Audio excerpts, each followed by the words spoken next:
Welcome to another potentially chaotic episode of Cinematic Anarchy, where today we're going to be talking about the original Dario Argento film Suspiria with our guest, or not, I'm not even going to call you a guest, I'm calling you a co-host. Steph, how are you today? Hello, I have been haunting the podcast quite a lot recently. I say haunting because this lighting, I'm sorry, this is a nighttime shoot. I've never had to set up my lights at night before. We have a lovely time zone gap between us, which definitely doesn't get in the way of planning ever. Never. 5-hour gap sucks.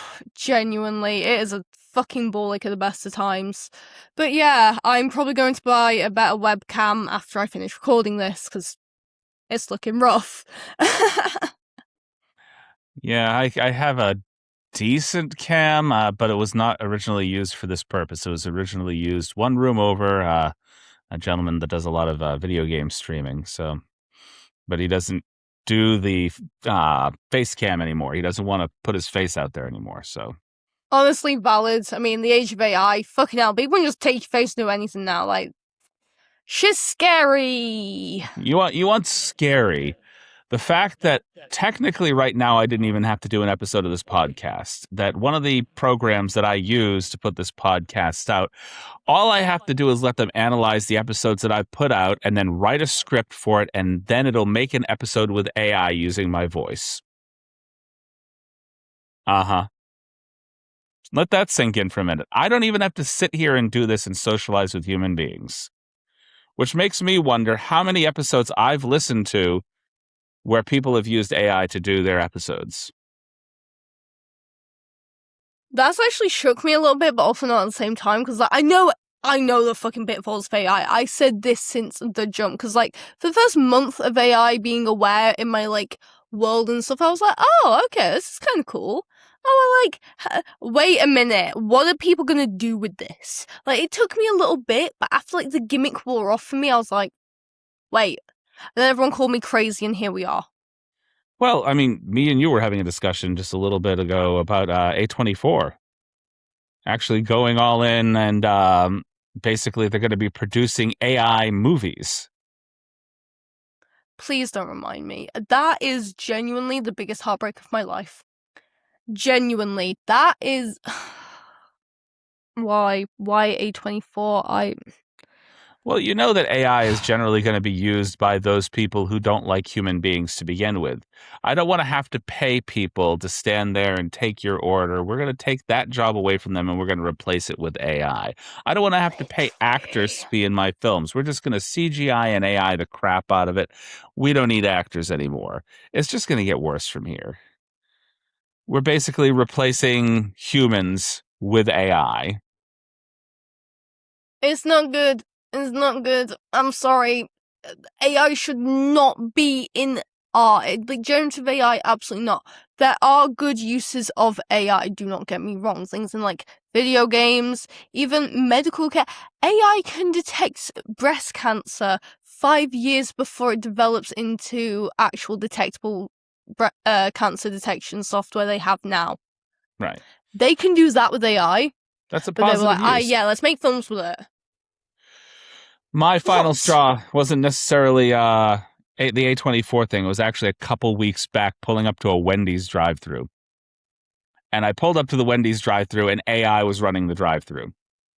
And no matter how I tried to get the AI to understand what I was asking for an order, and it misunderstood me. And by the time I pulled up to the drive-thru, there were 3 separate orders in it because AI doesn't know how to correct itself. So I'm like, can you turn that shit off? Can you delete this? This is the order that I want. How frustrating is that for you people? Truly. It's like so many, like, when you call people now or chatbots for customer service, they're taking out customer service roles because you try and call someone now and it's always a fucking clanker. And they're also... I just want to talk to a person, please. They're also actually bringing the auto dialer thing back up. They found a loophole with AI. And I'll give you just this last example. Before we get into the movie we were actually here to discuss. Yeah, sorry about this. I had to apply for a debt consolidation loan a little while back. And we went through Credit Karma, which basically tracks your credit, blah, blah, blah, blah. They sent us over to SoFi Financial, and that was the biggest mistake that I've ever made my entire life. Because the information that I provided for them somehow got leaked out into the universe, and now, 5 times a day, I have some AI fucking robot calling me, telling me, hey, we heard that you might be needing a loan for about $36,000. And I'm sitting here, I'm listening to them, this is AI, I can tell.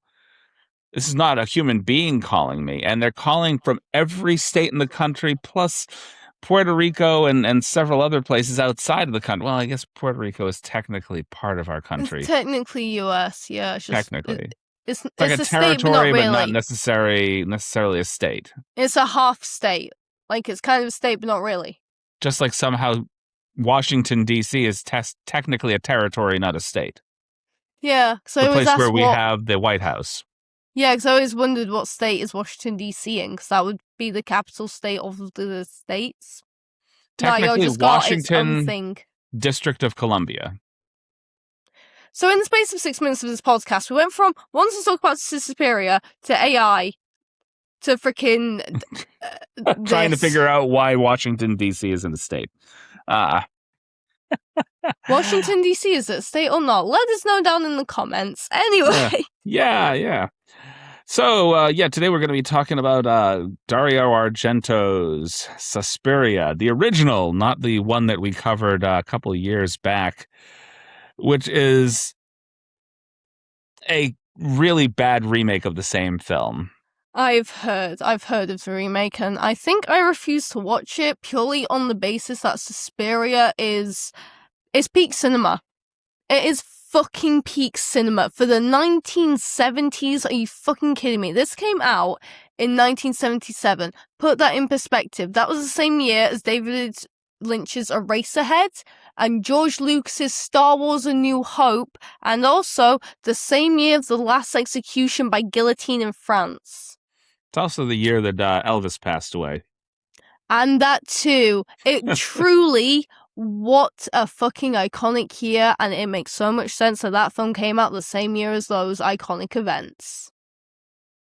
And I don't necessarily agree with the rating that it has on IMDb right now. It sits at about a 7.3, which I think that's low for this film. It's far too low. I give it a 9.5 out of 10. I'm just going to give my rating now. I'm going to be blowing smoke up this film's ass this whole episode. I'm such a fan.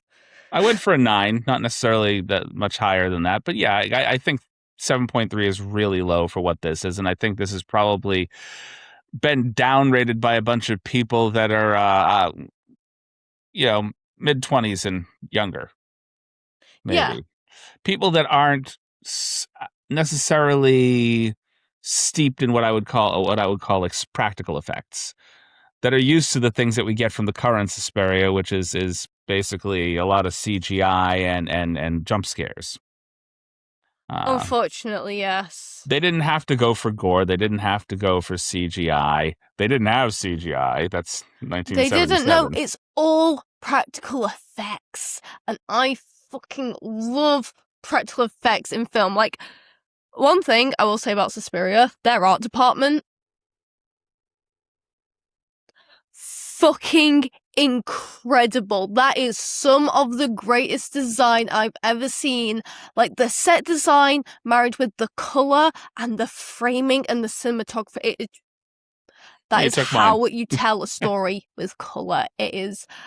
I mean, I want you to fill in a little bit because I need to talk about the color and how it's used in this film because it is something just magical about it. Just say all the other stuff before I really get deep into that. No, I was just going to say exactly about the same thing you were, is that the set designs along with the color. The only thing that I would say, and this is that 0.5, and it's something that all movies back then are guilty of. It's just the way that they updated the colorization for a 4K transfer makes the blood look like paint. Yes. So I would say, actually, I could probably give it a 9.5 if I went for a VHS copy of it. It was a little grainy. You're not focused as much on the color of the blood. That is how that film should be watched. I mean, I'll be real. I watched it on YouTube. It's free to watch on YouTube. Like, I'm sorry. I do not have money like that. I have watched it, however, and I'm like, right, getting the fucking Blu-ray next. I only invest in Blu-rays if I think, yeah, I want to keep this film. I want to watch it again. It was so fucking good. Give it to me. I want to own it, you know? I mean, Right. like, my boyfriend's been collecting Blu-rays for, like, fucking ever. I collect DVDs, but they're mostly DVDs from when I was a kid. Like, they're, like, the classic 2000s yellow pirated disc with the Sharpie on it. Like, Oh, okay. that was our Netflix back in the sleigh. Yeah, I have no, two but go on. folders of them. Talk about the cinematography. What you wanted to say. I'm not derailing you at all. I'm just saying the same thing you were. Let's get the fuck into it. Okay, right. I absolutely fucking adore this film, and the motifs of red and blue throughout. The protagonist Susie, when she rolls up to the ballet academy, and the red of the teachers, it was foreshadowing, and it was done very well in red, because red is obviously the color of danger, blood, bad shit happening. It was Right. a little bit on the nose, but for 1970s cinema, quite revolutionary, because it was only really the 60s and 70s that really started getting into color. It wasn't really the late 60s when color was like really common, you know? Because like TV only really started in like the late 1940s. So it had some time to catch up. But either way, using colour this early on in cinema, especially in the age of modern cinema, because the 70s was truly like the beginning of the modern age, I'd say. And 77 is quite up there because I measure film before and after the Beatles. And then there was Right. during the Beatles. It was a whole thing. That's how I measure pop culture in my mind. But either way. You measure it by the Beatles. Pretty much, yeah. There's before Beatles and after Beatles. The Beatles created pop culture. So you got the BB and the BA. Listen, like, it's a whole thing. I'll get into it another time. Okay. Like, we need to do Beatles episodes. You're just I liking fucking Beatles to love them. Jesus, basically. I mean, as John Lennon said, we're bigger than Jesus. Right? There's AD, BC, and BB. Yeah. Or BA. After Beatles, Either way, AB. 7 years after the Beatles broke up, famously in 1970, we got Suspiria. It's absolutely incredible for such a time when it was a really weird age for films. I feel like the 70s, not a lot sticks out to me blockbuster-wise, but we did have the early indie brats, which was like Spielberg, George Lucas, the ones who really took off in the 80s. That was sort of their formative years in the craft, in the field.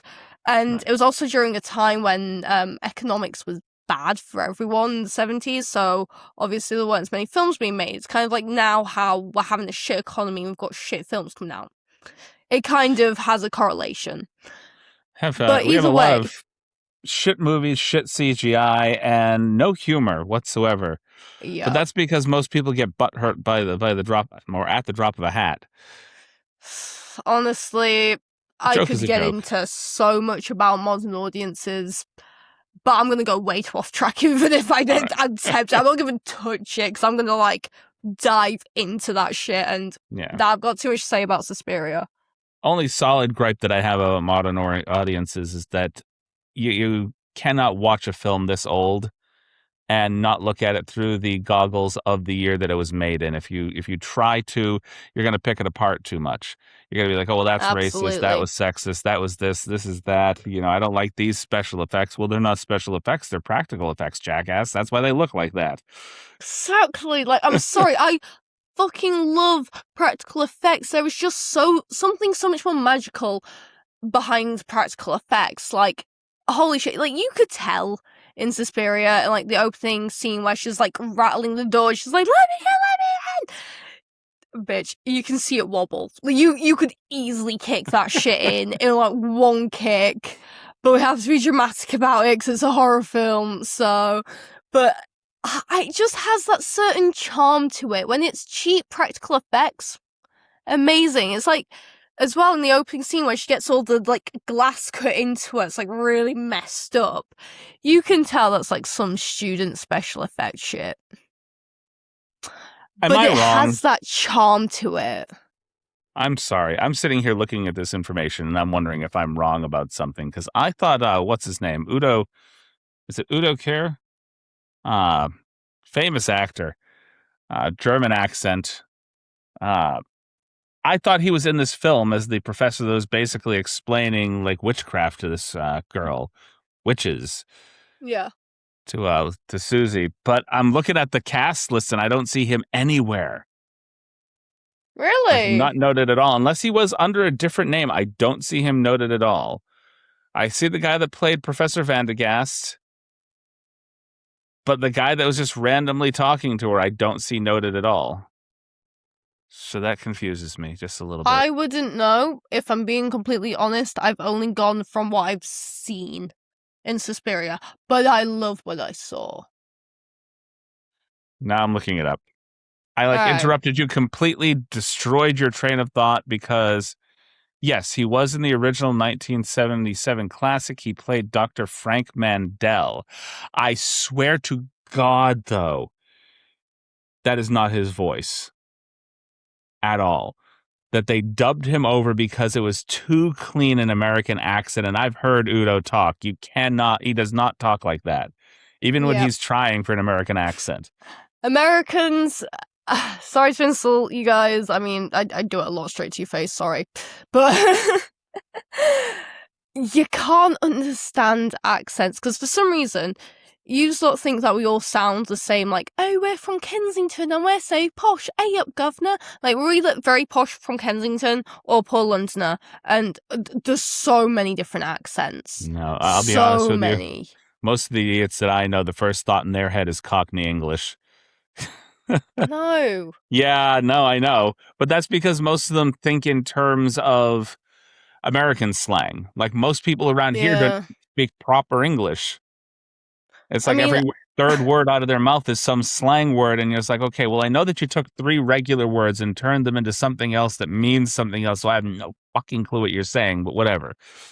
I can't say shit, I'm from Yorkshire. But the annoying thing is, I don't sound like I'm from Yorkshire because I had the voice trained out from me when I was very young. Because it's a whole story, I don't want to get into it, but I have a weird accent because of that. But what's strange is I have a very, like, plain English accent, but I pronounce things as a northerner. Okay. It's really weird. Like, for example, weird, right there. Someone from, like, the south would say, weird. But I say, weird. Which is how northerners pronounce that word. So I pronounce the words northern, but I just don't have the accent to go with it. Okay. It's really bizarre. It's a whole thing, like, yeah. So my accent's all over the place. Like some people think I have a slightly Bostonian accent. Other people think that I have a little bit of Southern twang to it. Oh, I've had all kinds of shit. I've had people ask, London? Surrey? I don't know where the fuck you got Surrey from. Bristol? Which makes sense because my dad is Bristolian. Maybe I picked up from him. Mancunian before, which I don't know how the fuck you get Mancunian from my voice. But it's weird because I sound southern to northerners, but to northerners I sound southern. Okay. And so to me, you just sound like you have a British accent because I can't decipher. Bro, there's so many accents on our island. It's fucking mental. And the name of the bread roll, it changes about every 5 miles. There's been like a civil war about what we call bread rolls for like since the beginning of time. Okay. You know what the word is over here? What they call soda. Oh, pop. Soda, pop. There's a couple of other words for it too, but I don't care to remember them. We call it pop as well. There's one that calls it. There's one place, and it was in Georgia, the town. I think it may be just the town itself. They called it a fizzy. Fizzy? Like a fizzy? A fizzy. Yeah. I can understand fizzy pop. Coke fizzy? We usually call it pop. A fizzy? Yeah, explain that one to me. I have no idea. And how to have been the town itself? Sometimes if in the UK, if you say to someone you want some fizzy, it means like Prosecco. Because depressed housewives love Prosecco here for some reason. They're like, American wine mums are our Prosecco mums. It's just straight up red wine. Usually the box stuff over here. The wine numbs you. they're prosecco at like Sunday brunch, crying over their marital issues. You get like I've a seen it clutch of happen. women just gathering together with a big box of wine. It's like boxed wine. Wine doesn't come in a bag. Come on. No, that's Jesus Christ. No, here in the UK, I mean, I worked in Manchester Northern Quarter for a few months when I was 19. Yeah, you saw a lot of depressed housewives at Sunday brunch. I know, because I had to go up to the table and pop the prosecco for them, and one of them would start crying about how Gary's been cheating on her. Okay. Yeah, you wouldn't believe the amount of divorce stories I've heard. There's this one bar a couple of towns over that actually has an IV drip of liquor. Basically, they wheel it out to you like it looks like an IV, and you just suck it out of the straw. That sounds fucking cool. I love that. Right? No, I actually fucking love that. Where is that? God, I'm gonna have to get the name of the bar. I haven't actually personally been there. I've seen pictures. I've been to a place down here that does liquor juice boxes. Not juice boxes, what do you call them? Like Capri Sun boxes almost. That sounds fucking elite. Sign me the fuck up. Anyway, we are getting so off topic. Welcome to ADHD the podcast. Yes. My God, dude, you might actually have to start editing these. No, never gonna edit them. It's all severe ADHD. I let people know ahead of time. It even says it basically on our profile. It's like just a podcast with severe ADHD. We should keep on point, but we don't. So, but either way, it's no fun doing that. Back to where we were. Yes. I want to talk about how beautiful the colour is, because oh my God, this place literally, when Susie pulls up, in every single shot there was something red in every single shot, and then when she got up to the house, like where the academy is, it's all red, it's raining, and on the sign, because of how the colour grade is, it looks like blood. It looks like blood dripping off like the sign. It looks extremely eerie. And it's like, there's something fucking happening. Like, there's something not right about this place. It's insane. I mean, like, instantly from off the bat, it's cinematography. It does lots of close-up shots. And it's somehow, to me personally, very reminiscent of The Graduate, 1969, when Benjamin is flying home from college. And she's flying in from New York to this dance school in Germany. And it's the close-up shots in The Graduate shows how lonely and disconnected Benjamin is. The close-up shots in Suspiria shows the anxiety around it all. Right. Truly. And, what else was I going to say? The anxiety about it. What's my train of thought? Oh, yeah. And the sound design that matches with it. Oh my God, it really makes you feel anxious on this taxi ride to the school. There is no sense of security. From the fucking bat, there's something about them teachers. Because every time a teacher enters a room, they enter from a red background. I was just thinking about the fact I want to find out who this composer is, because whoever did the music, the composition for this film, the soundtrack was just amazing. Brilliant. Like, it's set between the color and the music and the use of practical effects, it set the mood the entire way through. Truly. So it took an hour and a half movie. It did make it feel a little bit longer. I definitely felt like the film dragged on a bit longer than normal, but that's just because it's a 70s film. It's definitely a slow burn, and the thing about Suspiria is everything happens in those last 20 minutes. That 20 minutes is the third act of an hour and a half film. I feel like an hour and a half is a perfect time for a film. I feel like, yes, it was a very slow burn. It did get a little repetitive. That is like my only criticism of it after a while. But that last 20 minutes, fucking hell, how did they pull that off? That was insane. So I was sat there this whole time like, there's only 10 minutes left of the movie. What the fuck is going to happen? That final fucking scene. Oh, I'm getting ahead of myself. But my God, the cinematography is gorgeous. But one thing that really stands out. Linear. Sorry.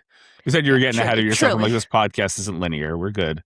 Let's do the time warp again. Exactly. But one shot I really think about when I talk about the teachers coming out of the red motif is Miss Trunchbull lady. I've forgotten her name. She kind of looks like Miss Trunchbull though. Not like the proper like ballerina lady, the Trunchbull looking one. The hard Okay, cow. yeah, I know who you're talking about. Yeah, when Susie is talking to the headmaster, like very elegant former ballerina who owns the academy, and she appears in the background in mirrors, because I've noticed mirrors played a huge part in this as well, and I think that's because of the ending as well. So just hold on to the thing about the mirrors, because there's a lot of foreshadowing, and it is perfect. Basically, she has stood there in the mirror at the reflection, and it's red behind her, sort of like framed. Also, when you first meet her, she comes out of a door with red lighting behind it. In class, she comes from behind a red curtain.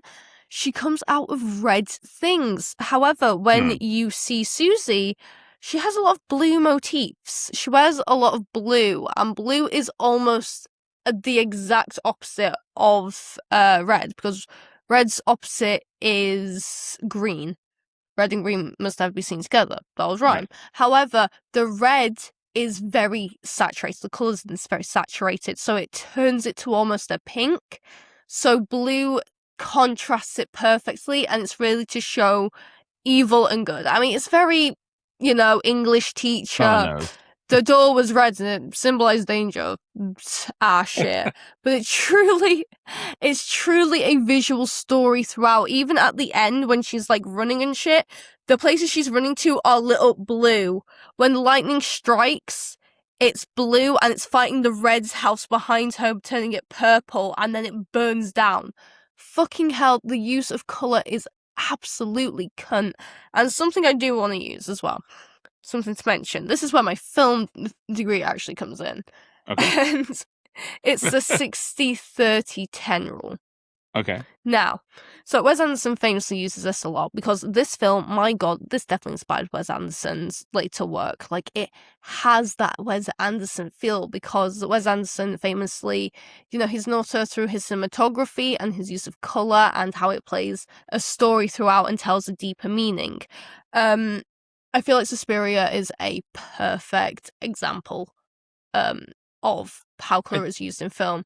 I think Dario Argento's work in general is very spot on. Like, I think that Wes Anderson got a lot of his inspiration from Dario Argento because his use of color in general has been notorious. Truly. I mean, the way I describe it is Wes Anderson on acid. Like, truly, it is just Wes Anderson cranked up to 100, but in the best way possible. Because, I was gonna my say, god, that set design. Wes Anderson if he had consumed Wes Craven. Truly. Truly. If you gave Wes Anderson Wes Craven's work and said, I want you to remake these films, go ahead and remake the original. I think Wes Craven was the original Scream, if I'm not mistaken. Oh, yeah. It was also Nightmare on Elm Street. He had People Under the Stairs, stuff like that. New ring a bell. Yep. Before I forget, before we get too far on, I just found the composer, or I should say composers, and I feel stupid after having found this because I'm like, oh, I knew this. It's not just like some random guy composing music. It is literally a heavy metal band called Goblin. That makes so much fucking sense. They were also responsible for most of the music in Phenomena and Dawn of the Dead. So all the composition, all the music that was set up as the background that set the mood was done by a heavy metal band. I fucking love that. That makes perfect sense. It really does. That's fucking Suspiria, man. What a fucking art piece of a film. Like, so going back to my absolute film nerd of it all of 60-30-10 rule. So 60-30-10 is basically a colour theory used in cinematography, and 60% of the shot is your background colour, 30% is your accompanying colour, and then 10% is where you want the focus. So, for example, there's the bathroom at the beginning. You have white and pink, but then your attention is drawn to the black window. That's how you do that rule. It's basically a way to grab the audience attention while telling a story. Because this film's all about foreshadowing, so it really uses that rule to foreshadow what you need to be aware of. Because as soon as that window flies open, it's a trope, but it does make you jump a little bit, like, you know. So, but and then she gets fucking killed by the hand, like grabbing her through the window. It's by the way brutal. By the way, a lot of this Several was brutal puppetry deaths as in this well. movie. A lot of it was puppetry with the animals. I'll get on something in a sec. It was something else. But for example, it's so oversaturated. The whole thing, it's like the colours turned up to 100. However, when we see Susie outside of the academy, all of it's normal. It has a normal colour grade. She's surrounded by green and blues a lot. But as soon as she goes back to the academy, the colours are cranked up to 100. Like, the blood looks almost neon red. It's very 1970s special effects, because it's... Again, it has that practical effects charm of the time, truly. It looks like neon paint. It basically, what is it? No, it looks like a melted Crayola crayon. Truly, yes. Like they just took a bunch of crayons and melted it on the ground and took a picture of it before it solidified. That is actually what it looks like, yeah. Like, it's very much product of its time, but in the best way possible, you know? Absolutely, just love it. Like, Wes Anderson stole from this. Well, he stole from this. The problem with how some of these films were made, horror films back then, was back when films were still in black and white, that kind of blood actually showed up and contrasted well with the black and white and made it look like actual blood, but they never really moved away from it. Right, okay. I mean, I don't know too much about filmmaking back in old Hollywood. I knew that actresses would wear different colours, though, because they would look different on film. So, for example, they would have on, like, green body paint because of how the cameras were and technology back in the time. Like, you'd look very washed out, so they paint you green to counteract whatever was happening on the camera. It was really bizarre makeup and stuff as well, which, I mean, obviously, if we saw it on films, they would be like, what the fuck is happening here? But that was something they did in old Hollywood. That's about the only thing I know about filmmaking back in the sleigh. The practical breakthrough for blood and special effects was actually done by a man named Dick Smith back in the early 70s. Oh, okay. So they hadn't fully moved over. I guess his blood they originally used in The Exorcist and Taxi Driver. Yeah, while I don't feel like the 70s is the most iconic year to me, personally, I mean, yeah, there were some bangs that came out during that time. I feel as though it was a very experimentalist decade. I feel like Suspiria is definitely a product of that. I mean, again, their art department, holy shit. The shot design, that freaking really complex mural on her office. Oh my god, it was incredible. Also, while we're on the subject of special effects, the puppetry in this, it made me giggle. It made me laugh a bit. Like, when he's getting attacked by the dog. Oh, the dog. Daniel, when he gets attacked by a seeing eye dog. Oh my god, I forget you call them seeing eye dogs. Yes. So weird. We call them guide dogs. Yeah, no. It's a little on the nose. Dog. I mean, it's either a medical assistance dog, a therapy dog, or a guide dog. I think he's a guide dog. Yeah, because the guy was blind, so I don't think it's I mean, technically medical assistance, a blind guide, but this is not the kind of dog that goes and fetches you something. Apparently, this is the kind of dog that if you piss him off, bites you in the throat. Yeah, it was a German Shepherd. Am I wrong? And they referred to it as a wolfhound? Yes, I clocked that as well because it's German Shepherd. Because I don't know about Germany or where it's filmed, or even the you know 70s, what? but here in the UK, it's quite common you either have a Golden Retriever, a Labrador, or a German Shepherd as guide dogs. 1970s. Those are like the three most common. Is this like French fries? It's not French fries in France. It's just fries. Yeah. Yeah. It's like You are the don't only call country that Chinese calls food them Chinese French food when you go fries. over there. So maybe Yeah, it's just German food. Shepherds are not necessarily German Shepherds in Germany. No, I think it's still German Shepherds because like we have English short hairs. We're in England. We don't just call them short hairs. Now I'm looking it up because I'm trying to. No, it sent me to a movie. I did. There's a 1920. The podcast, guys.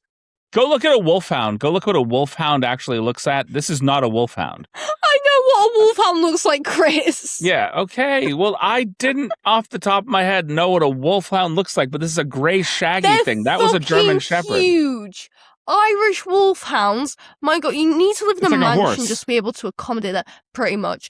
They are pretty much just farm dogs. They are not a family pet you just happen to have. It takes a very experienced person to have a wolfhound. That is not a guide dog. No. That's like putting a leash on a horse and say, "Take me through the streets," you know? Shit would walk him. Genuinely, they are huge dogs. Now, I've only met one or two in my life. I believe this would be the next upgrade from a guide dog, one that you could ride. I mean, you would think. But, yeah, the fucking puppetry with you can see that is just someone's hand. Just like lightly choking him. Have you seen an old 80s film called Hobgoblins? It rings a bell, but I've not watched it. Hobgoblins is a horror ripoff of like the Gremlins franchise, right? And the creatures in this film, for all intents and purposes, are the most inanimate puppets you've ever wanted to meet. And how you get attacked by one of these puppets in the film or its sequel, and by the way, they're trying to make a third for whatever fucking reason. My God. Puppets, if you get attacked by one, you essentially have to do what you did with the dog in this film, is just roll around and pretend like it's doing something.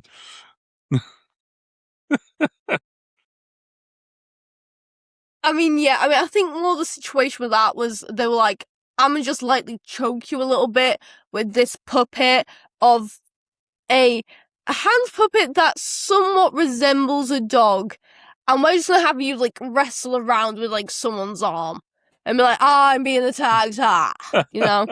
I mean, kudos to the guy that played Daniel. It looks like it could be like getting choked. That was weird. There was more animation in his face dying than there was in the dog trying to kill him. To be fair, like... And every cutaway shot just made it look like the German Shepherd was just having a meal, leaning down, eating. Nothing vicious. He was just chilling. Also, the fact he had to leave his guide dog outside the academy. I know this was the 70s and disabled people didn't really have rights, but surely they would let him bring the dog in because, like, it has to be a well-trained animal to do that job to begin with. You would think. Again, I know it's the 70s, there's less regulations, but still. I'm probably not as well-trained back then either. Like, there probably wasn't as many standards for how you train them. Yeah, regulations and such, yeah. Especially in post-Berlin Wall coming down Germany. Or pre-Berlin Wall coming down Germany. Yeah, 1989. Yeah. So, yeah. I just want to know where the two paramedics came from, like, out of the fucking blue. Truly! They were just standing there, just like, oh, look, that guy's being attacked. Like, somehow, it's so cartoony. Anyway.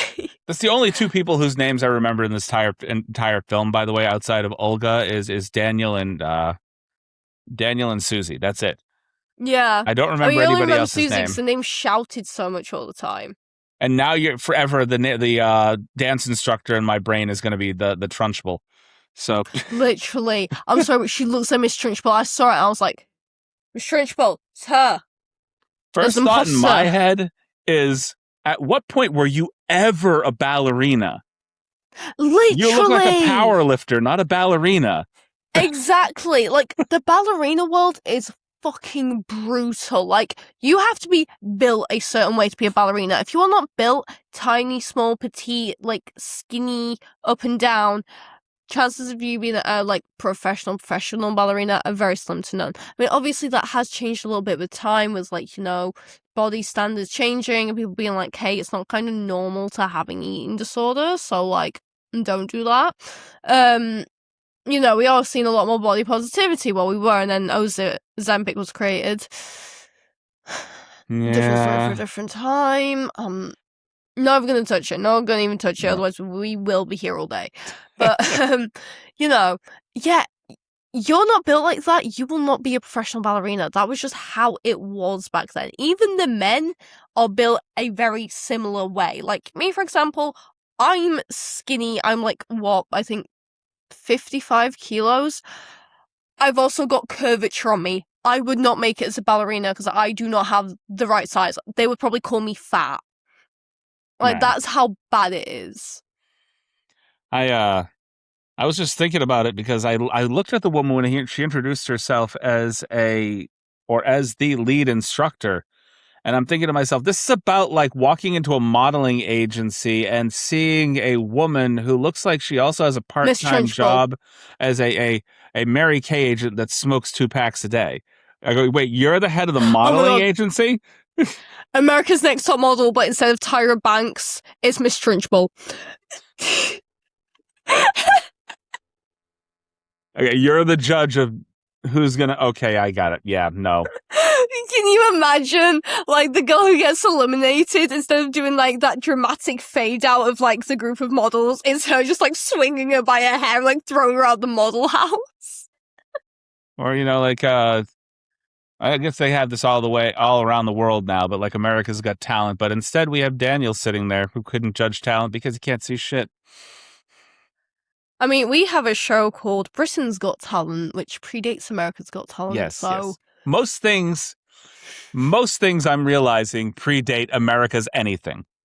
Bitch, we made you. You are unfortunately our monster. We're a 250-year-old baby. That's what we are. We just sort of assimilate everything from everybody else.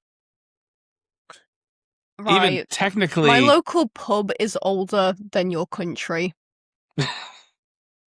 We have houses that are older than your country. We have antiques that are just lying around in your nan's closet that are older than the ship that brought Christopher the colonizer over to begin with, you know? We made you. I mean, America was basically founded by religious zealots, so I'm not sure how happy I am about that, but... It is stolen land. Give it back to the illegals. My God. All right, I'm touching on some things that'll get this episode... okay, I'm sorry. Buried hard. Don't talk really about tried. America. Not America. It's not America that I try not to do on the podcast, because I know that it'll get buried hard or it'll be fucking divisive as hell, is I try not to talk politics. I try not to talk religion. I really do. Because I could sit here and I could blow up about all the things that I feel about this, that, or the other thing, but people are not coming here to hear me basically, yes. trash. However, that being said, we did have a version of the podcast that was for. Back fair enough. Second year, Nico had Tea Time with Honey. Oh, that sounds cool. Yep, that was her political rant cast. Love that for her. Okay. But it's how America was made. By you. Yeah, pretty much. Basically. Sorry for the colonization, guys. I can't even say that it was Columbus. He didn't discover America. I think he discovered Cuba, if I'm not mistaken. Yeah, but it was like the Caribbean islands and then North America. So it was, but the Caribbean islands are still classed as a continent of North America. So it is technically the Americas. Because people say America and they instantly think USA. America is like 2 whole continents. It's the new world. It's huge. North America, South America. It's this area right here, yes. Yeah. And then, people pulled down, they're like, yo, it's free real estate. But we apparently feel this 250-year-old country is all of America. My God, it's just weird to think America's only 250 years old. It's just... This year. Yep. It's weird. It's well weird. Well, I know that there was a lot of like breaking up of like Europe in the 20th century just gone fucking hell. The collapse of the USSR and the consequences of its actions and the Great War and the Second World War and all of the other shit that was happening in the Cold War and the Iron Curtain. It was a lot. A lot of the countries were made, but they're also ancient countries at the same time. We used to be like And there were a few thousands of countries little dissolved. subdivisions, by the way. That's why we had so many like castles and knights and kings and shit. Look gotta up a come over map there. from England in like the Dark Ages. It was beautiful. That's like ultimately where I'm trying to get over to see the UK, Ireland, England, and everything, because that's the only trip that I want to make. I don't want to go for a trip around the country. I want to go over there. I am patriotic to one place and one place only, and that is Yorkshire, my home county. I guess it'd be a state to you, but Yorkshire is it's God's own country, mate. And it's actually called God's own country. Yorkshire, that is my fucking shit. I fucking love Yorkshire. Don't get me wrong, there's some fucking shitholes, like my hometown. Avoid South Yorkshire. Avoid South Yorkshire. Apart from Sheffield, go to Sheffield. Beautiful city. Fucking love it. City of Seven Hills. City of Steel. Got bombed to shit during Second World War. Fucking beautiful, brutalist architecture. It is just... Yes. York, gorgeous place. Gorgeous city. Unfortunately, it's been invaded by Southerners, so it's like... Leeds is decent for a night out. I do like Leeds. Leeds is nice. And East Yorkshire, you've got the Yorkshire East Yorkshire coast, which I spent a lot of time on growing up. I go back to the East Coast at least once a year. I fucking love it there. Yorkshire, love it. Yorkshire, Yorkshire, Yorkshire. Also, we have the Peak District, best national park in the UK. Basically, I'm patriotic to Yorkshire, but England is a fucking shithole. I have no frame of reference for any of that. That's it. Just Yorkshire's elite, and England's just not that great of a place, if I'm being honest. All I can recommend around here is Portsmouth and Boston. That's about it. And okay, put it this way: if Europe was the world, we are America. Okay. We're dumb. Most places hate us. We're loud as shit, and we just kind of ruin everything we touch. Like there are places in like Amsterdam and Spain want to ban British tourists because they are both very popular places for British people. Like Right. Benidorm is literally just pretty much a British territory at this point. And they have people who go to Amsterdam and cause all kinds of havoc in like the things you would expect in Amsterdam. Fill in the blanks. Yeah, but anyway, how the fuck did we get onto this from Suspiria? We were talking about Irish wolfhounds. That's how we got here. I looked up the Irish wolfhound, and that's where we started, and then we were off into ADHD land again. We need to rename this podcast Cinematic ADHD, so that's exactly what this is. Everything has to come with a question mark. Suspiria, maybe? Some of it? Is it Suspiria or is it talking about British culture? Either way, Yorkshire, Yorkshire, Yorkshire. This is by Suspiria. far my favorite Jessica Harper movie. We're going to pull ourselves back in here. This is by far my favorite Jessica Harper movie. I've seen several of her films, and I have notoriously trashed a few of her films in the past because it was rough to watch some of them. I wasn't the biggest fan of Phantom of the Paradise, honestly. I really did not like the sequel to the Rocky Horror Picture Show. We were talking about earlier, yeah. It really sounds like something. I mean, to be fair though, while watching Suspiria, I did think she kind of looks like an off-brand Janet Weiss from Rocky Horror, because Rocky Horror was only a couple of years earlier, in 1975. I know that fact off the top of my head. You know who I was thinking she looked like? She looked like, I think, is it Karen Allen? Karen Allen? Who's that? I'm trying to, I'm looking her up right now. Is it Karen Allen that I'm thinking of? Yeah, Karen Allen. She played alongside of Harrison Ford in both of the first couple of Indiana Jones films. Oh, her! The one that screams a lot. Yes, she looks... Jessica Harper and her look very similar. I can see that. I absolutely can see that. Yeah, definitely. Either that or Margot. Is it Margot Kidder that plays Lois Lane opposite of Christopher Reeve? In the original Superman. Yes. Yeah. A little bit, Speaking not as of much her. Speaking of the women of film, there is a lot of feminism in this. I am almost certain that this passes the Bechdel test. You search that real quick, fact check me. I am almost certain, because the Bechdel test is when two female characters have a conversation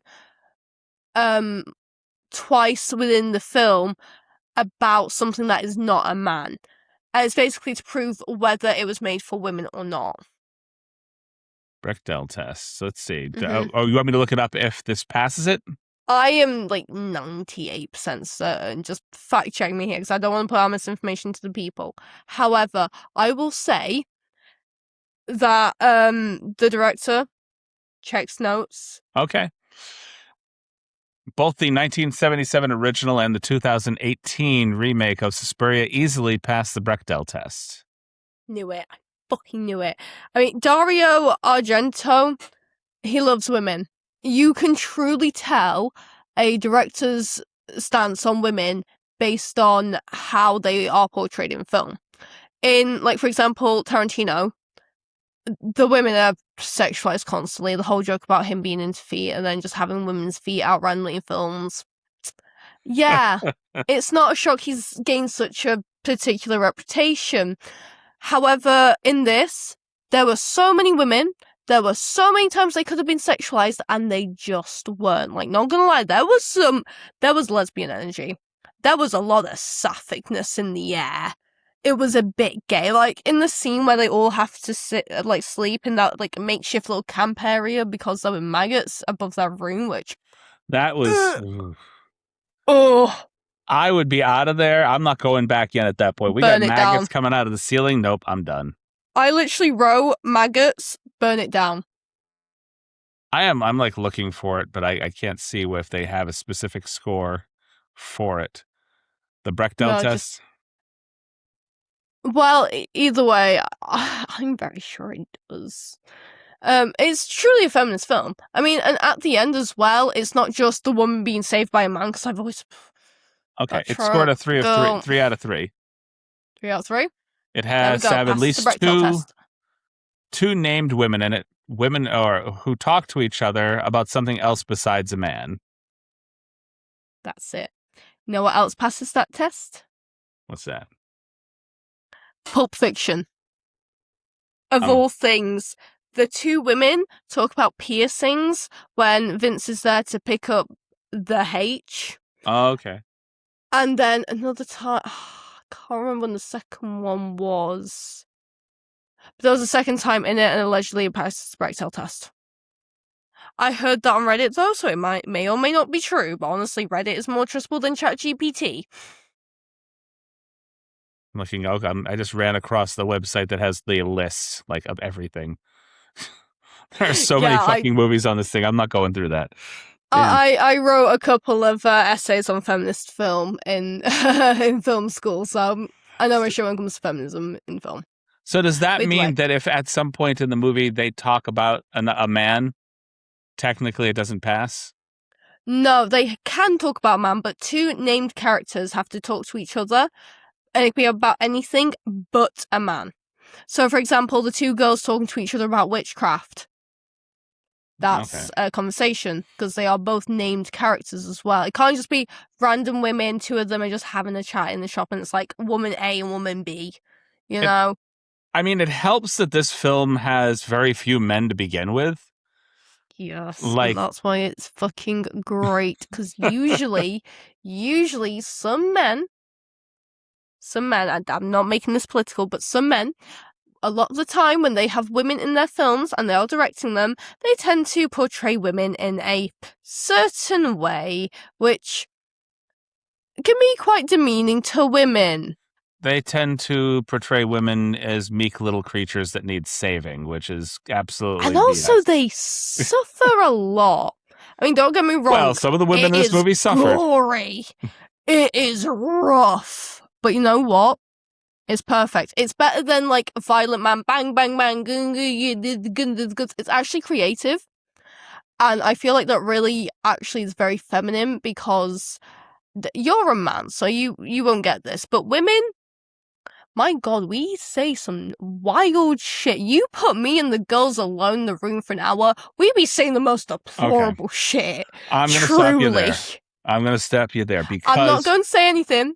I will say but this. Truly, it's very feminine in the way it's extremely gory. I mean, you're talking about the people who have to deal with blood once a month. It's very on brand for the feminism goriness of it all. I'm going to partially out myself for a second. Are you ready? Okay. Okay. I'm surprised that I'm straight. I am. For one reason. I did not have a stable father figure in my life. My father ducked out before I was born. Okay. You know about the stuff women talk about. Guy that I called dad came in when I was about 10 years old. Really wasn't around much. I was raised by my mother, my aunt, and my grandmother. And my mother basically turned our house into a foster home and only took women in. Or girls in. Slay mother. I was so much a friend to some of the girls that I grew up with that I have one friend to this day that has no filter when she talks to me at all. It's like, I know everything that she's doing, everything that's going on with her. It's like, someday you got to put a filter on. She goes, what's the point? It's like we're sisters. I'm like, okay. That is women. Truly, women. They will just tell each other, shit you should probably take to the grave, but you don't. You're just there drinking wine, just saying the most outrageous shit to each other. It's like, I don't know what to do with it. It's just gross. Guys just kind of sit there. Exactly. There's no real dialogue guy to guy. It's all superficial. It's all like, yeah, fucking work sucks. Let's have a beer. Let's do this, It's Men really tough hang out like house cats. They just kind of hang out in the same area. It's tough to do it with a new guy, too. Like, guys finding new guy friends that they didn't grow up with is fucking impossible. Right? Unless you work with them. That's the only time that there's a real connection because you have the connection with work. Yeah, truly, truly. You just don't walk up to a bar and go find a new guy friend. It just doesn't work that way. They're like, dude, I'm not that way. Sorry, thank you. You don't, no. I mean, sometimes you do meet people out in the wild. Like, one of my closest friends, I met her at work because I saw her. She was in the games department. I clocked her and I was like, that's a queer if I've ever seen one before. And she was in the games department. Lo and behold, queer who likes games. I'm like, oh my God, friend. Right. Like, that is truly how people make friends as an adult. You just pray that you work with someone cool eventually, and there we go. You've befriended them. I think the only guy that I've met out in the wild that I can consider even partially a friend is this guy, Tanner, that I've done like karaoke with a few times. That's just because of the fact that I can belt out some pretty decent Stone Temple Pilots. So, bros will be bros. And he has a cover band for Alice in Chains. Oh, sick. So. Good for him. Bringing it back to Suspiria. Yeah, that's what we're supposed to be talking about, right? We are still on Suspiria. We haven't moved on to something else. I think as well, back to the art and the costume design. Yes. Pardon me, I spoke slow. That's all right. Yeah, a lot of blood on the clothes. What do women deal with once a month? Yes. I feel like that was very intentional, and I feel as though that was to normalize that a little bit, because yes, it's horrific. Imagine your body just bleeds once a month. That sounds pretty outrageous when you just say it like that, but I feel like it really just also shows the horror of being a woman as well. If it was once a month, that would be one thing, but the fact that you have to tolerate it for between 4 and 10 days, depending upon what's going on, out of a 30-day cycle is, I can only imagine, next to misery. Yeah. Like I said, I can only imagine. I've been around women all my life, and I'm the guy that goes to get the supplies. Chris, I'm so fucking happy that you're a male feminist, because you could truly appreciate the feminism I'm talking about in this film. Like, do you understand when I say the grossness of being a woman? I cannot firsthand say that I understand it, but I can definitely say it from the second-hand point of view.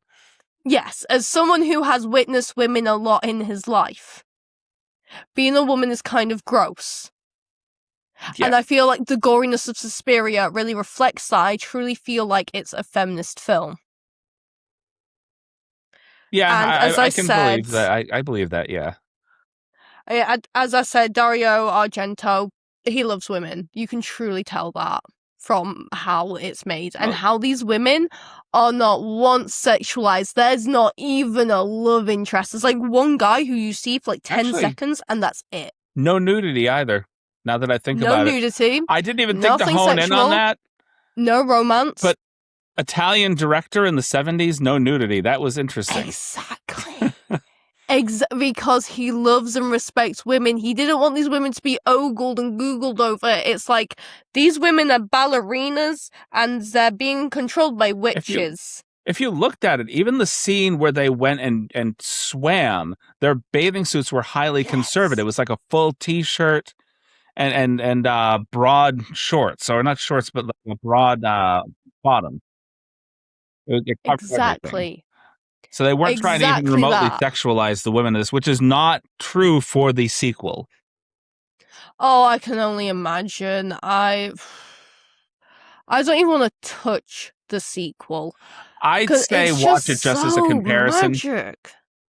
Watch it just to compare the fact that they felt the need to take a film that made its point and made its point well without going over the top. It was gory, but it wasn't like insanely gory. Yeah. And that film, it went for the jump scares, it went for the disgusting stuff, it went for the gore. Even the scene where they pierced the girl's heart in the original. Oh my god, yeah, the opening, that was gory. It was gory, but it wasn't like I'm gonna throw up gory, you know. I was really interested in how they made that happen, kind of gory. Me too, to be fair. I truly feel as though it was puppetry. I mean, I'm talking about this as a big fan of the film Eraserhead. We've talked about this before. I think that was actually my debut. Yeah. I have the poster from when I went to see the original film, like, as a viewing. Right here. Right there. There, I see it. Yeah, the little weird-ass baby, which, by the way, is one of my favourite things ever created in films. I don't know what it is. I don't know how it was there. The only people who know what it is David Lynch and Jack Nance, and they're both dead. I need them to market that like I was saying in a bucket of slime. Made. Either way, all we know is it was puppetry. Yes. It was a little hand puppet. So... Again, the hand puppet strike again. That was really... I forgot what my original fucking point was. I talked over you, and that tends to clear somebody's brain real quick. I apologize. What was your original point? What were we were talking about, like... We were talking about deaths. We were talking about the feminism in this film. Yes. Then we got off on deaths and everything. We went on another little ADHD tangent, but at least this time it was about the film. Okay, about the film again. My final point I really want to bring up, because we've been going at this over an hour and it has been very messy. Yes. It's in the title of the podcast. What are you expecting? It's anarchy. It's chaos. Completely. Either way. I want to talk about the demonology in this film, because obviously the reveal is they're witches and they're controlling the academy and they're doing all the things, you know? And how there's mirrors inside mirrors a lot in this film. I described earlier a scene when Susie is talking to the headmistress and behind her is a mirror and there's the Miss Trunchbull in the red frame behind her. That was a shot through a mirror. And then at the end, when she's sneaking around to, like, the secret office, when she discovers they're witches and she finds, like, the Queen of the Coven, how there was a mirror in a mirror and it was one of those infinite mirror things, which I've always found so weird. In demonology, mirrors actually hold a very high place as portals into different worlds and to different demons. And I think those mirrors, because I mentioned earlier, there was a reason for all those. That mirror motif is because demons travel through the mirror. And then at the end, when you see the Queen of the Coven, the leader of the witches, Helena. Elena, yeah, she's invisible. It's illusion. What can you do with mirrors? Illusions. And also, it's a portal into a different universe. I like how she was invisible. Yeah, it was like Harry Potter's invisibility cloak. You know, when he puts it on, it like shimmers for a second, and it's, wow, he's invisible. Right, but even in his invisibility, you can see sort of a ripple effect if he tries to move. A little bit, because yeah. the cloak itself only really reflects the outside world, doesn't necessarily eliminate that the book shape of the series cloak. is the book's littered with plot holes. There's so many plot holes. So many. She had to create an entire website dedicated to explaining the lore of Harry Potter. Personally, I refuse to speak her name, but I know the rules about politics on this, so I'm just gonna. Yep. But I'm the same way. I know for what reason. But moving on from Lord Voldemort. The woman who shall not be named. Exactly. Okay. Says anything. But yeah, basically about how demonology is referenced throughout since the beginning with the mirrors and how it's constantly throughout and you only ever see it again in the school. And mirrors seem to also occur when there's tragedy, like the famous maggots scene. Honestly, new fear unlocked. Famous. New fear unlocked. Fuck that. Burn the place down. Burn it down. Don't even bother calling the exterminator. Like bringing a flashlight to bed every night just to make sure you're getting a shit on the ceiling. I'd be there with the deodorant can, a lighter, and just... Yeah, no. Not doing it. No. Anyway. But yeah, she was sat there brushing her hair in front of the mirror, and then maggots started to rain. And you just sound like, oh. Like, you imagine that? That would be like, what if they go inside of you? Like, can you imagine being laying there and having one like just drop on your nostril or something? You know? I feel like the initial therapy. The initial reaction is never to blow your nose. It's like, what is that? To breathe in, and it would just go further into your nasal passage. Imagine getting it lodged up that. Oh my god. The more I think about it, the more, okay, this is officially creeped me out. One thing I will say about Suspiria, though, it knows how to make you feel uneasy. Yeah. I do not scare easily, especially from anything scary. Like, for example, I went through a phase where I would fall asleep watching Saw. What? So that's basically, yeah, I went through a phase when I was about 18 during lockdown where I would put on the first Saw film, because I would try and watch it, I would fall asleep every time, and then I started having trouble falling asleep, so I started watching Saw. Okay, I don't know why you would do that. That would lead to like nightmares for me, because my brain, that's how I dream. So if there's something playing in the background, somehow part of it bleeds into whatever I'm dreaming. My dreams have always been weird. So it makes like little to no difference to me personally. I don't remember a lot of my dreams. The only one I ever remembered was just some horrible nightmare from when I was a kid. That's it. Just a nightmare from when I was a kid.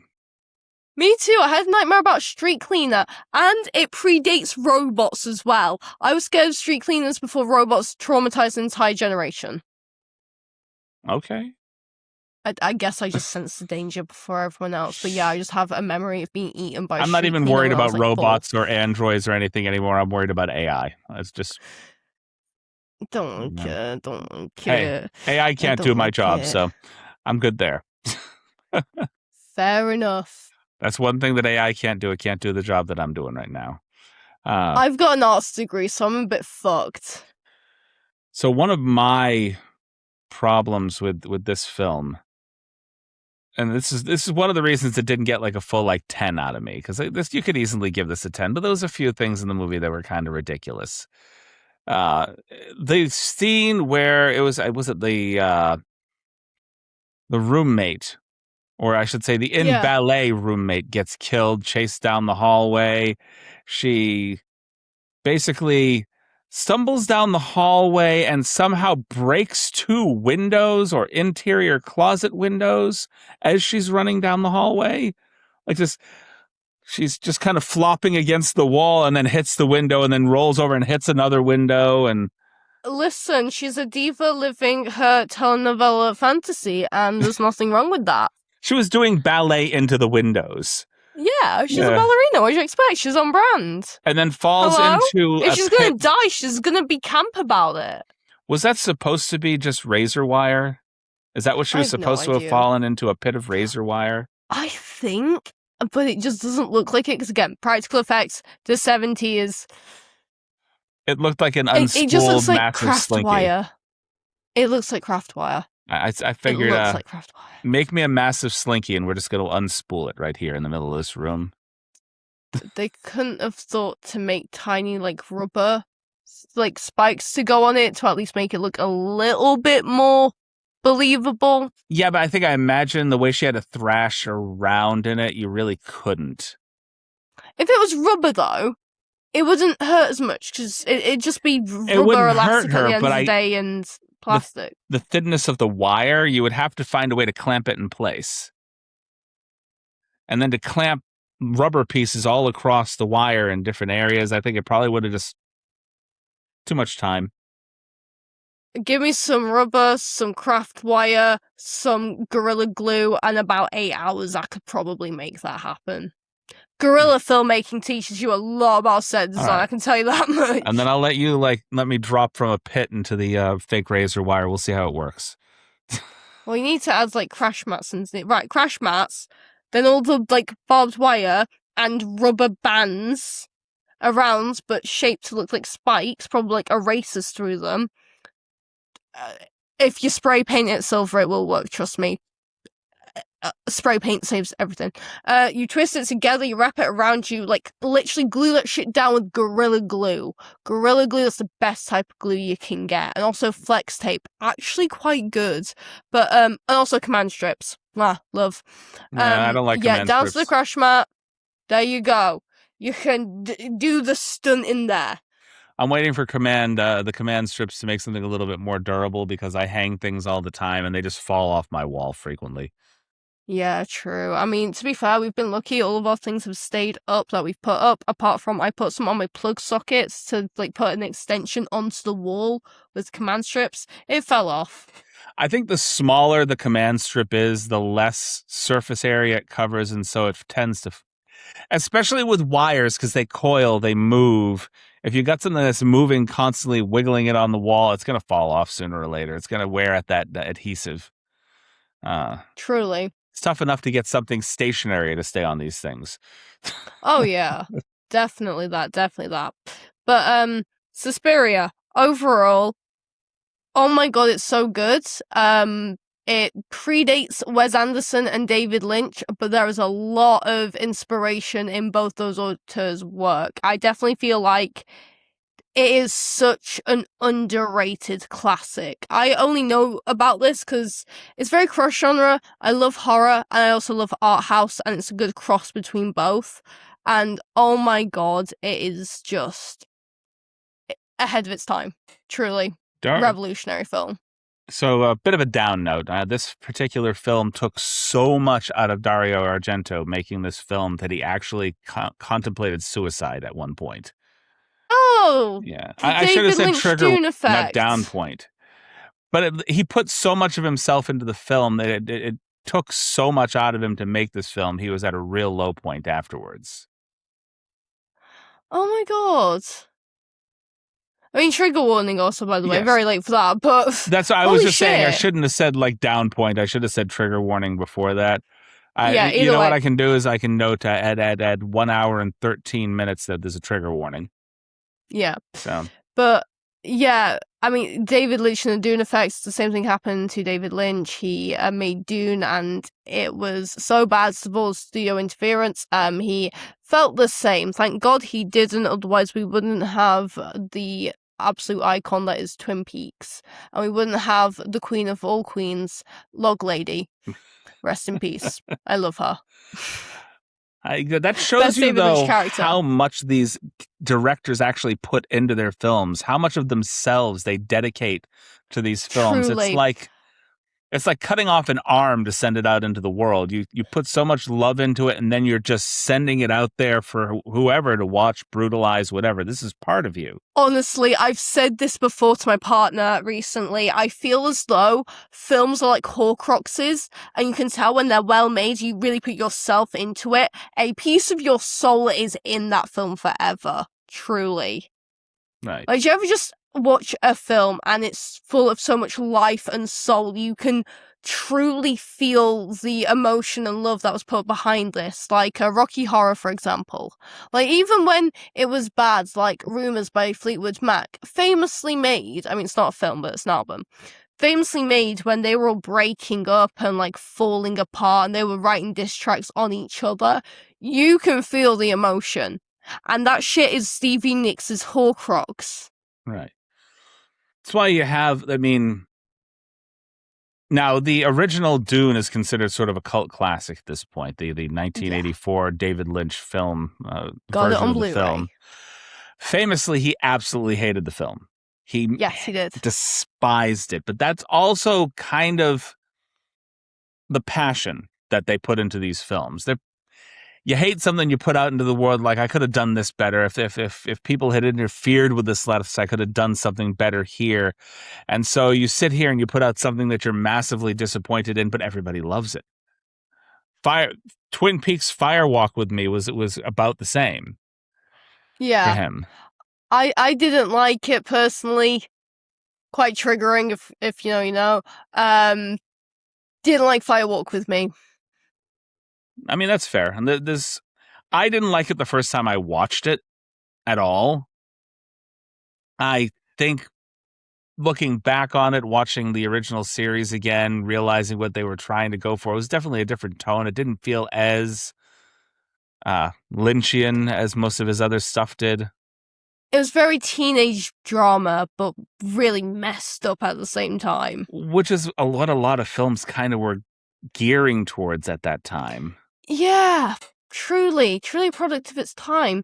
But circling back to Suspiria, yeah, there is so much soul and emotion in this. It is absolutely brilliant. My partner started holding up the poster for Suspiria because we keep going so off topic. He's been sat this whole time, he just keeps going. Oh, he's like right off screen. Hey, sorry I keep dragging her off. He's over there. He can't hear this sort of my headphones, but yeah, he's been there. So, to conclude, yes. Suspiria, ahead of its time, genuinely terrifying, beautiful, beautiful visuals and use of colour, and absolutely phenomenal cinema throughout. Great foreshadowing. What? Right. The sound design is absolutely incredible, and the music is just mwah. It really creates a sense of foreboding, brilliance, really, in it. So, I just generally, yeah, it is such a magical, gorgeous film. 10 out of 10 recommend. Right. So I give it 9.5 overall. The reason I rank it as high as I did, a 9, is because of the fact that, like you were saying, with the sound design, the cinematography, just the mood throughout, the use of color, it was woven almost seamlessly together so that it didn't feel like anything was missing. You can watch a film, especially the remake to this film, where all the way through you have this distinct feeling that something was missing. And you go back and you watch the original and you realize that the story was well crafted. You don't have a lot of plot holes. They didn't lean so hard into it that you had plot holes. It was just simple storytelling, fear, practical effects, and absolutely beautiful cinematography and sound design throughout. And now I have to go listen to more Goblin. Truly, I mean, honestly, having a metal band cover this film to do the soundtrack and the sound design, the score, my God, beautiful.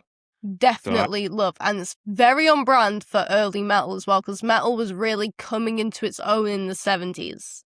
As we know, Paul McCartney invented metal with Helter Skelter, and then Ozzy Osbourne was also inspired by the Beatles. This is why there is before Beatles and after Beatles. Right. Ozzy Osbourne was inspired by the Beatles, and we have metal music.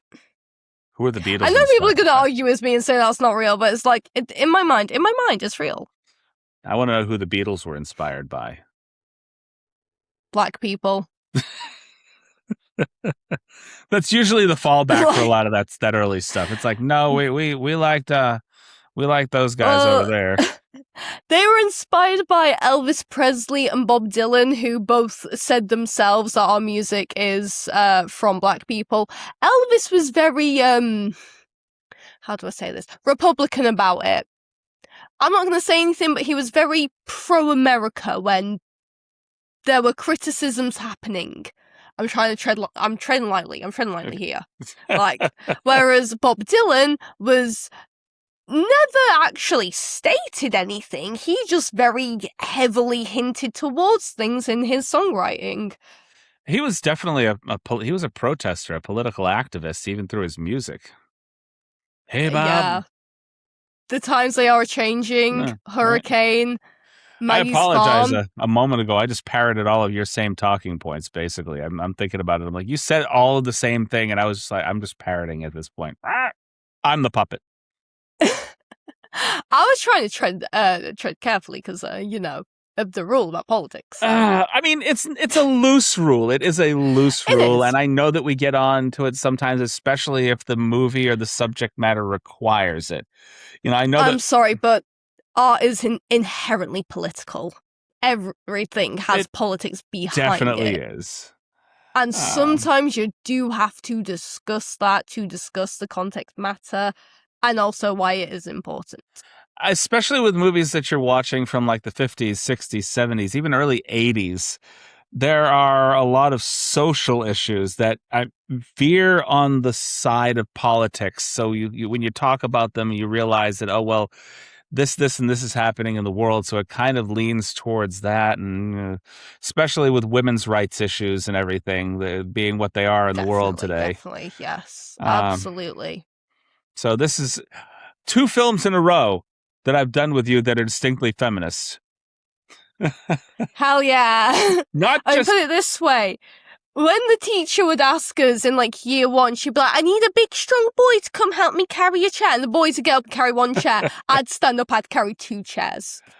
And I've been like that ever since. Not just feminist films, but feminist films that were directed by male directors. Yes. Which is an important distinction. You can tell a director's views if they love women based on how their women are presented in film. Right. And while you did have several girls with the film, I will say, kind of did the meek scream queen thing, your main protagonist was not weak. No. At the end, she was like, I'll call you bluff, bitch. Highly paranoid, but not meek. Good for her. And then she runs out and she laughs while the building burns down behind her. Like, that's final girl energy. That's the only part that I went, how did we get from point A to point B here? Because I had to go back and realize, like, they killed the matriarch of the coven there. And then... Well, she's like the head of the serpent, They say you cut off the head of the serpent, it's completely useless. She cut off the head of the serpent. Rest but there's no lore about cut off the head of the serpent and then everybody spontaneously combusts. Everybody basically was dying, writhing, bleeding, or whatever afterwards, and then the whole place went up in flames. Witchcraft. I mean, put it this way. I'm quite a spiritual person. I do not fuck around with the occult. Do not touch that shit with a 10-foot barge pole. I'm just saying... I wouldn't put it past demons to burn down a house. I'm just saying... full of girls. The burning a witch thing is a little on the nose. It is. That's it's all I'm extremely saying. On the nose. Also, did it burn down with all the students inside of it? Apparently. I don't know how many students were left at that point. I imagine to be fair, a lot of them did leave. To be fair, I am not the kind of white person who's going to be there when shit starts going bad. One thing starts going bad, some kid starts going, I'm talking to my friend. What friend? He's right there. And there's nothing there. Bye. If the dog starts barking at something continuously and there's nothing there, I'm out. Things start moving on their own and I start creeping about because I'm hearing creeping sound. Bitch, I'm out the door. No. I'm not going to be the dumb white person in a horror film. Absolutely not. I'm the dumb white guy that sees the killer and then runs upstairs for some reason. Yeah. Yeah, Why bitch, did you get do that? out. You've just Get put an out. entire floor between you and jumping out the window. Why not just go out the window from there? No, not Exactly, just upstairs. there's a window right there. Just jump out the window. Why are you going upstairs? Either way, this video's been going on far too long. Yes, We've way been too talking long. for an Way hour too and a long. half. Fucking hell. Wrap it up, Chris. If there's anyone still watching at this All point. right, go ahead and tell the good folks that are still hanging on and listening to this ADHD mess where they can find you. You can find me as Steph_Red13 on most social medias. TikTok, YouTube, Instagram, I'm there. If you want to follow me being unhinged on other places, that's where you find me. Keep an eye out for this future director right here. And Hope so. I have 2 film degrees. you can find this lovely neurodivergent podcast pretty much wherever podcasts are found. You can find us on YouTube, so all across social media. And unfortunately, you can also find us on the this brand here, which is still a tweet and a Twitter for me, but it is what it is for Twitter. other people. It's entirely It's too political Twitter. now. It's Twitter. Twitter. Because Stan Vivian Wilson. we'd rather tweet than excrete. That's all I'm saying. That was a fucking good one. I'll give you that. And considering how hot it is for once, this tagline that Nico has given us since like almost day one of this podcast finally works a little bit more in our favor. Thank you for listening to the podcast, and drink some water, you thirsty bitches. Bye. Bye.